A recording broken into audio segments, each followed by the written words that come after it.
All right, boys, I hope you're doing well. In this video, I want to work through a really neat idea and a pretty important idea by its name, the fundamental theorem of calculus, which is, there are two pieces.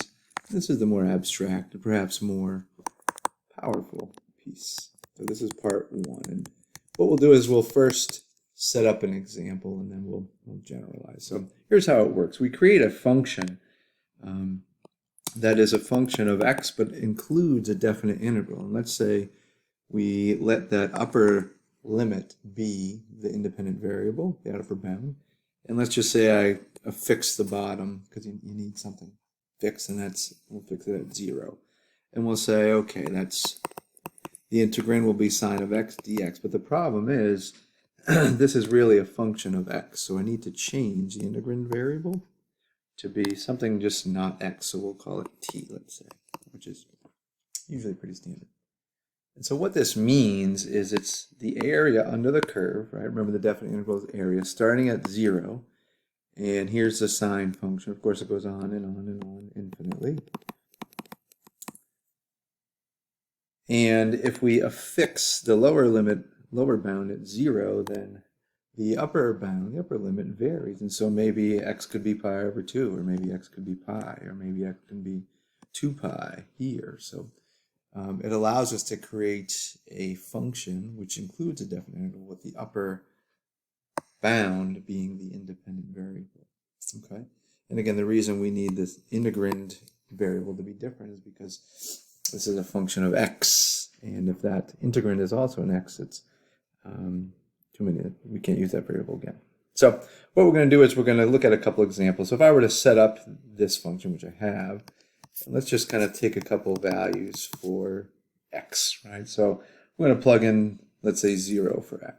So f of 0 would be the definite integral from 0 to 0, right? We're plugging in that x value for the upper bound of integration, and it's under the sine function, right? And this is easy enough to do out, right? The antiderivative of the sine is, negative cosine. In fact, we don't really have to do this. Minus the opposite of that, which would be plus, and anyway, we get 0, right? And of course, if we integrate from 0 to 0, any function, we're going to get 0, right? Okay, so if we plug in for 0 for x, we get the value of that integrand containing function is 0. If we plug in, let's say, pi over 2, right, for x, then it looks like now we have f of pi over 2, right? So now I'm taking the area up to this point. There, from 0, again, we're stuck at 0 up to pi over 2. So the definite integral from 0 to pi over 2 of sine of t dt, right? Of course, we know how to anti-differentiate that, really using this second fundamental theorem of calculus, a more tangible idea. So it's going to be negative cosine the antiderivative at pi over 2 minus negative cosine of 0, right? Upper minus lower, and then of course cosine of pi over 2 is 0, so just get a cosine of 1, which is cosine of 0, which is 1. Okay, and so what we just established is, okay, well, if we plug in pi over 2 for x into this integrand containing function with 0, the lower bound, fixed, and x being the upper bound of integration, upper limit varying. Okay, and we can go on and on and on and on forever. And let's just take one more value for x. We'll take, I don't know, we'll go 2 pi. That's kind of easy enough. All right, so I'm going to plug in a 2 pi for x, my upper limit, and we're still finding the area underneath that boring little sine curve. And of course, we probably realize that, okay, we've already done this problem before that. You know, the area above is 2 and below is negative 2, so therefore the definite interval value is 0. Okay. So what we're doing here is we're establishing, okay, well, you can set up a function like this. Okay. Now, if we do set up a function like that, and let's continue with the same example. Let the lower limit stay at 0. We'll let this be a function of x, the upper limit, under the sine curve with respect to t. And now we want to say, okay, well, what does that look like in general? Well, if you just keep that x in there, you can, again, integrate using the second fundamental theorem of calculus. And you say, okay, it's the antiderivative sign at x, which is negative cosine of x, minus the antiderivative sign at 0, which is minus a negative, again, cosine of 0. And of course, that ends up being cosine of 0, of course, is 1. Okay, so that's a general expression that does not include a definite interval that would give us f of x for any value x. Okay. So, the interesting piece now, and here's where it gets really exciting, is, well, what happens when you take the derivative of that?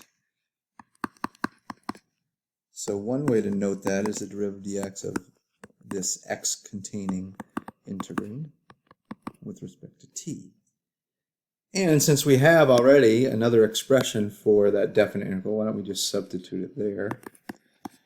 And that's going to be negative cosine x plus 1. And of course, when we differentiate that, we just get sine of x. So really interesting. Well, the sine of x, that's kind of the integrand. But you know what? It's not sine of t, it's sine of x. Well, the derivative ought to be a function of x because the function is a function of x. And this will always happen. So what the fundamental theorem of calculus, the first part, says is this. Fundamental theorem of calculus, part 1.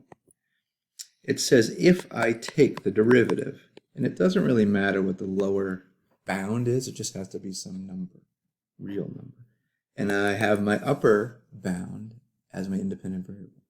And if I have any little integrand function here, which is a function of t or any non-x variable, then what it says is essentially the derivative and the integral undo one another. They're kind of like inverses, kind of like opposites. But you don't get the function, the integrand of t, you get the function, the integrand of x. Okay, and this is the fundamental theorem of calculus, and it's very powerful because it describes the relationship between differentiating and integrating.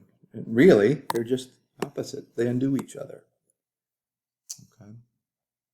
And so if we were to look at an example, it's fairly easy to use. I'd say, okay, well, let's suppose we have some function y, which is from pi to x of, I don't know, t squared plus 3t minus 1 dt.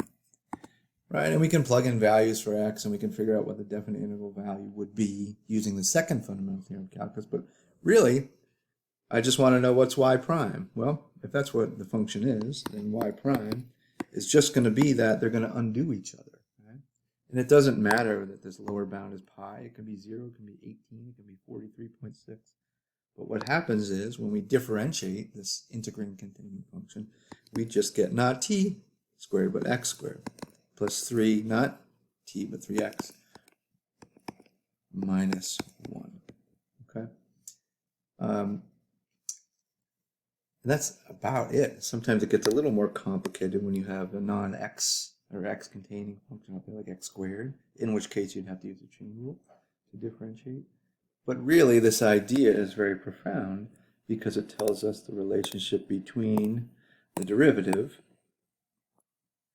and the definite integral, right? Mainly that they undo each other, right? You just end up getting what you started with when you differentiate an integrand containing function with x or any x containing function as your upper limit. Okay. So I hope you enjoyed this video. Have a good day. I hope everyone's doing well. Bye.